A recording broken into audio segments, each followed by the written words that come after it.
శ్రేష్టమైన ఇశ్రాయేలు ప్రజలకు కూడా కష్టం వచ్చినప్పుడు, కొద్దిగా ఇబ్బందులు కలిగినప్పుడు, కొంచెం బాధ అనిపించినప్పుడు ఎవరి దగ్గరికి పోయినారంట? వాళ్ళు ప్రవక్త అయిన దేవుని యొక్క సేవకుని యొక్క, ఆయన ఎవరన్నా కానీ అదేవిధంగా బాధ వేదనతో ఉన్నప్పుడు, ఇబ్బందులు కలిగినప్పుడు, కుటుంబాలలో కొంత కష్టం అనిపించినప్పుడు ఎజ్రా దగ్గరికి వెళ్ళారు. ఎవరు వెళ్ళారు? ఇశ్రాయేలు ప్రజలు, దేవుని నమ్ముకున్న ప్రజలు. ఈనాడు కూడా జ్ఞానం కలిగిన వారు, ఆలోచన కలిగిన వారు, విద్య జ్ఞానం అది పక్కన పెడితే ముందు ఏమున్నానంట? జ్ఞానం ఉంటే ఎంత లెక్కలకైనా పోయి రావచ్చు. చదువు ఉండాల్సిన అక్కరేలే. చదువు లేని మన పితరులు దేశ యావత్తు సేవ చేసిన వారు ఉన్నారు, దేశ యావత్తు వ్యాపారాలు చేసిన వారు ఉన్నారు, దేశ యావత్తు తిరిగి వ్యవసాయం చేసిన వారు ఉన్నారు, దేశము యావత్తు తిరిగి నలుమూలలు తిరిగి కష్టపడి బ్రతికి తన పిల్లలను మళ్ళా స్వగ్రామానికి తీసుకొచ్చుకున్నవారు. కాబట్టి జ్ఞానము అన్నిటికంటే ప్రాముఖ్యమైనది. అదే బైబిల్ గ్రంథంలో అనేక సార్లు మనం చూస్తాము, జ్ఞానము ఎక్కడ ఉంది అని నాలాంటి అమాయకుడు, నాలాంటి అజ్ఞానుడు పాపము వీధులు తిరిగినాడంట, మార్కెట్ తిరిగినాడంట, టౌన్ తిరిగినాడంట. అనేక సార్లు తిరిగి, అయ్యా జ్ఞానం నీ దగ్గర ఏమనుందా? సముద్రాల దగ్గర అడిగినాడంట, సముద్రం అనే దగ్గర జ్ఞానం ఉందా అని. ఎక్కడ ఎత్తికినా, ఎక్కడ ఎవరిని అడిగినా జ్ఞానం ఎక్కడ కొనడానికి ఎక్కడా లేదు. శివరాకది ఎక్కడంట? నీలోనే కనుగొన్నాను, ఎంత మంచి దేవుడవయ్యా యేసయ్యా, చింతలన్నీ తీరేనయ్యా నిన్ను చేరినా, చింతలన్నీ తీరేనయ్యా నిన్ను చేరినా. ఎవరి దగ్గరికి చేరిన తర్వాత చింతలు తీరుతాయట? దేవుడి దగ్గరికి చేరిన తర్వాత చింతలు తీరుతాయి. లాయర్ దగ్గరికి పోతే చింతలు తీరవు, నాయకుల దగ్గరికి పోతే చింతలు తీరవు, లేదా మన కుటుంబాలలో గొప్ప పెద్దల దగ్గరికి పోతే మన చింతలు తీరవు. జ్ఞానం ఇచ్చేది యెహోవా, సృష్టికర్త అయినటువంటి యేసుక్రీస్తు వారు. కాబట్టి ప్రియమైనటువంటి దేవుని యొక్క విశ్వాసం కలిగిన వారా, ఇక్కడ ప్రతి వారు కూడా మన పితరులు దేవుని యొక్క సేవకుల దగ్గరికి పోయినారు, దేవుని యొక్క ప్రవర్తన దగ్గరికి పోయినారు, దేవుని యొక్క వ్యాధికుల దగ్గరికి పోయి తన యొక్క బాధలు చెప్పుకుంటూ వచ్చినారు. అదేవిధంగా మోసే కాలంలో కూడా గొప్ప తెగులు వచ్చింది ఇశ్రాయేలు ప్రజలకు. చెండోపతంగా చనిపోతా ఉన్నారు. కారణం ఏమిటంటే దేవుని మాటలు వినక చెండోపతంగంలో చనిపోతా ఉన్నప్పుడు మోసే అన్నాడు, అహరోను నువ్వు ఎక్కడ నిద్రపోతా ఉన్నావయ్యా? ఇశ్రాయేలు ప్రజలు చెండోపతంగంగా తెగులు వచ్చి పడి చనిపోతా ఉన్నారు. వెంటనే పరిగెత్తి మందసం తీసుకుపోయి ఆ తెగులకు ముందు నిలబెట్టి, దేవా వాళ్ళు అయిన తర్వాత, ఇశ్రాయేలు ప్రజలు అయిన తర్వాత నేను చేసేది నన్ను కూడా చంపేసుకో, నన్ను నీ యొక్క నామమును బట్టి నిలబెట్టినటువంటి మనసమును కూడా శుభ్రం చేసుకొని పోతే అని చేతులు ఇలాగ అడగట్టాడంట అహరోను. తెగులు అక్కడికి ఆగిపోయామని రాయబడి, సమస్తమైన దేవుని సొత్తైన ప్రజలారా, నువ్వు ఎంత తెలివికల్లోని వన్నగా, నువ్వు ఎంత తెలివికల దాని వన్నగా, నీకెంత వాదనగా ఉండని నీకెంత పేరన్నా ఉండని, దేవునికి కొంచెం భయపడు, దేవునికి కొంచెం భయపడు. నీ సమస్య దేవునికి అప్పచెప్పు. అప్పుడు దేవుడు నిన్ను ఆశీర్వదిస్తాడు, దేవుడు నిన్ను ఘనపరుస్తాడు. నువ్వు వేసి అడుగు, ఇంకొక అడుగు ముందుకు వేయించి నిన్ను శ్రేష్టమైన స్థానంలోకి తీసుకుపోతాడు. చూద్దాం రండి. అక్కడ మనం చెప్పబడినటువంటి సందర్భంలో కూడా 1 సమూయేలు 12:23 వచనం చూస్తే అక్కడ కూడా ఇశ్రాయేలు ప్రజలు పోయి, అయ్యా మేము ఇట్లా ఇబ్బందులు పడతా ఉన్నాం, మా తల్లిదండ్రులు చేసిన పాపం, మేము చేసిన పాపం మమ్మల్ని ఎంటాడుతా ఉందని అక్కడ పోయి మొరపెట్టినప్పుడు, మీ కొరకు నేను నిత్యము ప్రార్థన చేయలేడల యెహోవాకు నేను విరోధముగా పాపము చేసిన వాడిని అవుతానని. నిజంగా మన యొక్క సహోదరి పాప ఈరోజు నిజంగా సంఘం అంతా నా కొరకు ప్రార్థన చేయాల. నిజమే, ఏదో లాయర్ని అడగలేదు, లేదు జడ్జిని అడగలేదు, లేదు ఇంకా ముఖ్యమంత్రిని అడగలేదు, ఈ మన ప్రాంతంలో ఎమ్మెల్యేని అడగలేదు, ఎస్ఐని డిఎస్పీని అడగలేదు. సృష్టికర్త అయిన నా దేవుడు నాకు ఏదైనా న్యాయం చేయాల్సిందే తప్ప నరులను నేను ఆశించను అనే గొప్ప మనసు కలిగినటువంటి బిడ్డ. నిజంగా నేను చాలా సంతోషిస్తా ఆ బిడ్డ ఆలోచన గురించి. చూద్దామండి. అదే భాగంలో మనం చూసినట్లయితే ఫిలిప్పీయులకు రాసిన పత్రిక 4వ అధ్యాయం 6వ వచనంలో ఒక మాట స్పష్టంగా మనకు కనబడుతుంది. చూద్దామండి. 4వ అధ్యాయం 6వ వచనం. ఫిలిప్పీయులకు రాసిన పత్రిక 4వ అధ్యాయం 6వ వచనం.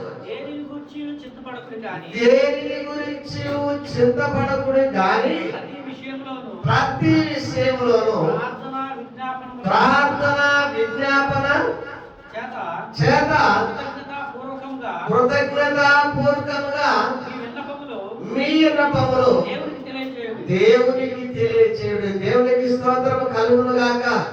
ఆమేన్. వచ్చిన వారందరూ కూడా గమనిస్తున్నారా ఈ మాట అని దేవుని కారణంగా మిమ్మల్ని అడుగుతా ఉన్నా. దేనికి నువ్వు చింతించొద్దు కానీ దేనికి నువ్వు చింతించాలా? ప్రతి విషయంలో ప్రార్థన విజ్ఞాపనముల చేత కృతజ్ఞత. కృతజ్ఞత అంటే చెప్పండి అండి, నాకు అర్థం కాదు. కృతజ్ఞత అంటే కృతజ్ఞత అంటే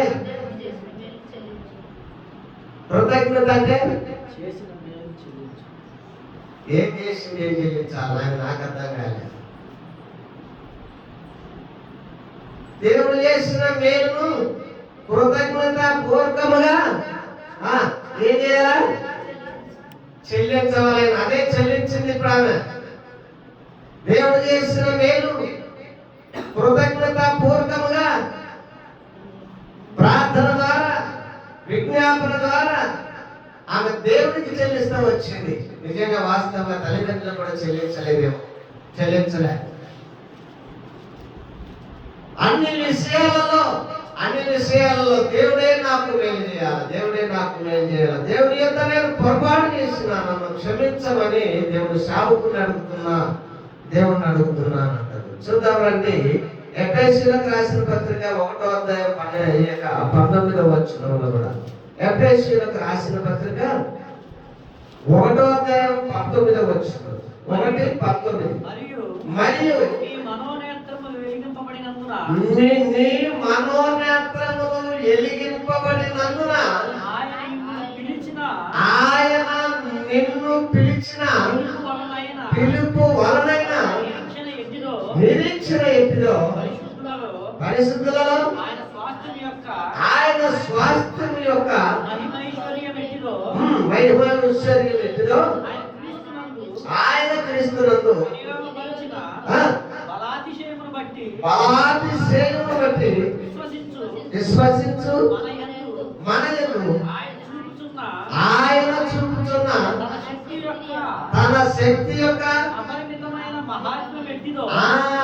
ఆయన చూపుతున్న అపరిమితమైనటువంటి మహాత్యము ఎట్టిదో మీరు తెలుసుకొనవలెనని. మీరు తెలుసుకోవాలి. దేవునికి స్తోత్రం కలుగును గాక. మనుషుల వల్ల ఎవరి వల్ల ఏం కాదు, కానీ దేవుడు చేసే మహత్కార్యములు, మహాశ్రేష్టమైనటువంటి ఘన కార్యముల ద్వారా మనం అందరూ కూడా తెలుసుకోవాల్సిన విషయం. అందరూ కూడా తెలుసుకొని నిజంగా సిగ్గుపడాల్సినటువంటి విషయం. ఈరోజు ఇదే మన నాచేరు గ్రామంలో ఎంతో మంది మగపిల్లలని చెప్పుకున్న వారు ఎంతో మంది ఉద్యోగాలు వచ్చిన వాళ్ళు ఉన్నారు. మా పిల్లలు పెద్ద పొడుగా చెప్పుకునే వాళ్ళు ఉన్నారు.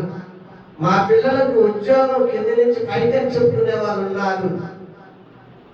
ఒక దేవుని మందిర ఆవరణంలో, ఒక దేవుని మీద ఆధారపడినటువంటి ఒక్క కుమారుని చూద్దామంటే కనపడలేదు. ఒక నాయకత్వం చేసే వాళ్ళు కూడా ఎంతో మంది ఉన్నారు.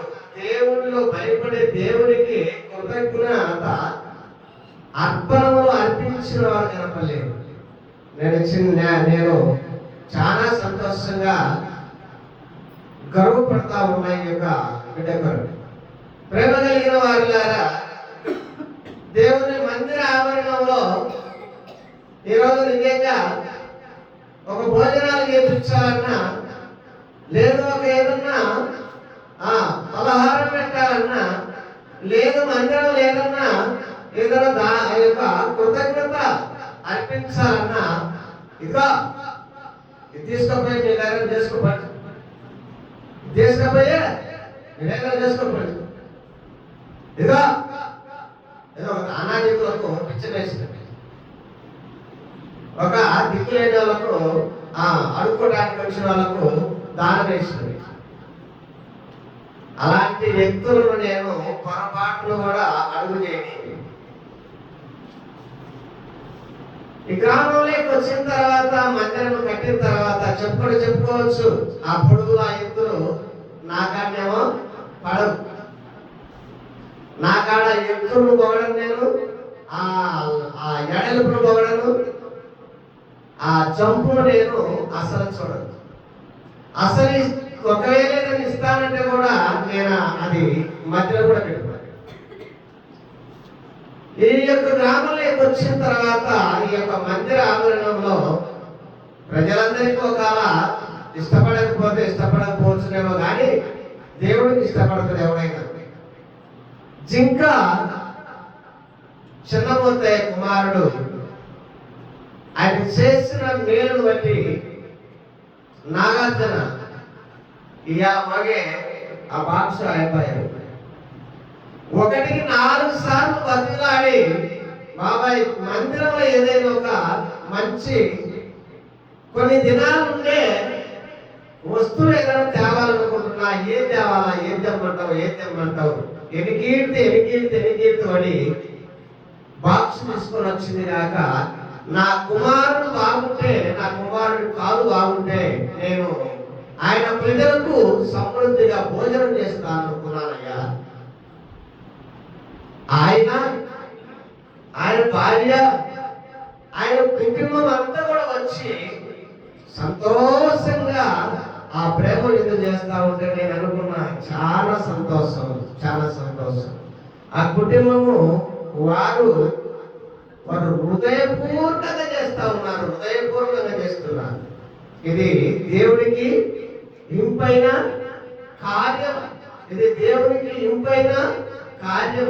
ఎవడైనా ఒక దేవాలయానికి ఏదైనా ఇయ్యాలనుకుంటే తాను తగ్గించుకొని, శిరసు వంచి, నమస్కరించి, దేవుని యొక్క సన్నిధిలో నువ్వు తగ్గింపు స్వభావంతో ఉంటే నువ్వు హెచ్చింపబడతావు. నువ్వు ఎంత హెచ్చింపబడి, ఎంత హెచ్చరిగా నడిస్తే అంత దేవుడు తగ్గించుకొని వస్తాడు. చూని జాగ్రత్త. ఇక్కడ ఒక శ్రేష్టమైనటువంటి 6వ అధ్యాయం 20వ వచనంలో కూడా ఒక మాట చూద్దాం. అదే ఎఫెసీయులకు రాసిన పత్రిక 6వ అధ్యాయము 20వ వచనం కూడా ఒక మాట చూసి త్వరగా దేవుణ్ణి మహిమ పంచుకున్నాం రండి. దేవుని యొక్క యందు భయభక్తులు కలిగిన వాటి గురించి మనం జ్ఞాపకం చేసుకుందాం. దానిని గూర్చి దానిని గురించి నేను మాట్లాడవలసినట్టుగా ధైర్యముతో మాట్లాడుటకై వాక్శక్తి నాకు అనుగ్రహింపబడినట్లు నా నిమిత్తము పూర్ణమైన పట్టుదలతో విజ్ఞాపన చేయించు మెలకువగా ఉండి ధూపమైన పట్టుదలతో కూడా చెప్తా వచ్చినాను. నేను ఇక్కడ ప్రార్థన చేస్తున్నప్పుడు దేవునికి ధూపముగా వెళ్ళాలన్నంత ఆలోచన కలిగి కూడా ప్రార్థన చేయాలి. ప్రార్థన చేస్తాను తాపత్రతో ప్రార్థన చేయాలి, తపనతో ప్రార్థన చేయాలి, ఇతర వ్యక్తి కొరకు ప్రయాసపడి ప్రార్థన చేయాలి. ఒక బాధ కలిగినటువంటి వ్యక్తిని అంటే నీకు జ్ఞాపకం వచ్చినప్పుడల్లా ప్రార్థన చేయాలి. అదే నీ విశ్వాస ప్రార్థన, అదే నీ యొక్క పట్టుదల ప్రార్థన, అదే నీ విజ్ఞాపన ప్రార్థన. అది నీ విజ్ఞాపనకే దేవుడు వదిలేస్తా ఉన్నాడు. నువ్వు ఎలా ప్రార్థన చేస్తావు? పెరుగులు ఎలా లేచి ప్రార్థన చేస్తావు అని దాకా నువ్వు ప్రార్థన చేస్తే నీకే ఇది దేవుని యొక్క సన్నిధి, దేవుని యొక్క స్థలం ఇది అని మనం చూస్తే ఒళ్ళు జలకొంటుంది. జాగ్రత్త, ఎట్లా ఉన్నామో మన స్థితి. ఒక వ్యక్తి మన కొరకు ప్రార్థన చేయమని ఆసక్తి కలిగినప్పుడు ఆ వ్యక్తి కొరకు మనం ప్రార్థన చేయకపోతే ఏమైనట్ట? మనం ఏమైనట్ట? విరోధముగా దేవునికి. జాగ్రత్త, జుట్టు కూడా ఊడిపోద్ది, కోడినెత్తితో ఆడదు, పళ్ళు కూడా ఊడిపోతాయి, మాట్లాడటానికి కూడా చేత కాదు. నువ్వు నేను ఒక వ్యక్తి ఎవరైనా సరే, అయ్యా నా కొరకు ప్రార్థన చేయండి, అయ్యా నా కొరకు ప్రార్థన చేయండి, నేను పాపిని, నన్ను కరుణించు. ఒక తల్లి ఏ పట్టణం నుంచి ఆమె చిన్న కుమార్తెకు దయ్యం పట్టుంటే ఆమె కూడా వచ్చి మాటి మాటికి ఆయన గోజార్త వచ్చింది, మాటి మాటికి బతిమలాడుకుంటూ వచ్చింది, మాటి మాటికి ఆయన్ను కాళ్ళ పడుతూ వచ్చింది, మాటి మాటికి ఆయన శిశువులో కూడా బతిమలాడుతూ వచ్చింది. ఆయన శిశువులు కూడా చెప్పారు, అయ్యా ఆమెను పంపించయ్యా, ఎందుకు ఆమె గోజారుతుంది, మమ్మ ఇసుకు పెడుతుంది ఇక్కడ అని. అంతలో అన్నాడు ప్రభు, పిల్లలారా భోజనానికి కూర్చోండి, భోజనం చేద్దరు గాని అని అన్నాడు. అంత అనుభవయ్యా, నా చిన్న కుమార్తె కూడా ఇంత భోజనం పెట్టయ్యా అని అన్నప్పుడు ఇది కుక్కలకేసే ఆహారము కాదు. రాజునే కాదండి, అక్కడ ఉన్న అధికారినే కాదు, యేసు ప్రభువును భోజార్థం యేసు ప్రభు కూడా అన్నాడు, బాబా నీకు పెట్టేది కాదు, ఇది నాకు ఇష్టమైన నా పిల్లలకు పెట్టేది, నా ప్రియులు నిద్రించి లేవగలని వారికి నేను సిద్ధపరిచే భోజనం ఇది అన్నాడు. అప్పుడు ఆమె అన్నది, అవును ప్రభా, నా పిల్ల కుక్క పిల్ల, నేను కుక్కనే, నిన్ను ఎరగనప్పుడు నేను కుక్కనే, నిన్ను ఎరగనప్పుడు నా పిల్ల కూడా కుక్క పిల్లే. వాస్తవంగా చెప్తా ఉన్నా, నిజంగా దేవుని యొక్క ప్రేమ ఎరగనవాడు ఎవడైనా మనలో ఉన్నప్పుడైనా సరే, ఈ మందిరంలో ఉన్నప్పుడైనా సరే, నీవు దాంతో సమానం. అర్థమవుతుందంటారా? దేవుని విశ్వాసం కలిగిన దేవుని సొత్తైన ప్రజలారా, దేవునికి ధైర్యంగా, దేవునికి ఇష్టమైన పిల్లలుగా ఉన్నాం. ఇలా ఉంటాం, రేపు పోతాం. ఎంతో మందిని చూస్తా ఉన్నాం, యవనస్తులు చూస్తా ఉన్నాం, నడిపాయకులు వాళ్ళు చూస్తా ఉన్నాం, వృద్ధులు చూస్తా ఉన్నాం. చక్కగా మాట్లాడుతానే ప్రభు సన్నిధికి వెళ్ళిపోయిన వాళ్ళని చూస్తా ఉన్నాం. ఎందుకు భయపడాలా ఈ పనికిమాలిన బ్రతుకు? ఎందుకు భయపడాలి ఈ యొక్క పనికిమాలిన లోకం కోసం? దేవునికి స్తోత్రం కలుగును గాక. చూద్దాం రండి, అక్కడ మరొక మాటను చూసి త్వరగా మీకు వివరిస్తారండి. దానియేలు గ్రంథంలో నుండి 6వ అధ్యాయం 20వ వచనం. దానియేలు గ్రంథంలో నుండి 20వ వచనం. స్వయంగా బాలకోటయ్య వచ్చి నిన్న చెప్పిండే కదా పూజపల్లి సుబ్బారెడ్డి ఏదో మందిరానికి డబ్బులు ఇస్తానని, గ్యారెంటీలు ఇస్తానని, నేను కొంతమంది పోతున్నాం రమ్మనంటే స్వయంగా బాలకోటయ్యతో అన్నాను, మేము అనుకునే వాళ్ళము కాము, నా దేవుని మందిరం కట్టడానికి మేము అడుక్కునే వాళ్ళం కాము, అవసరమైతే తాటి ఆకులు నేడేసుకుంటాం.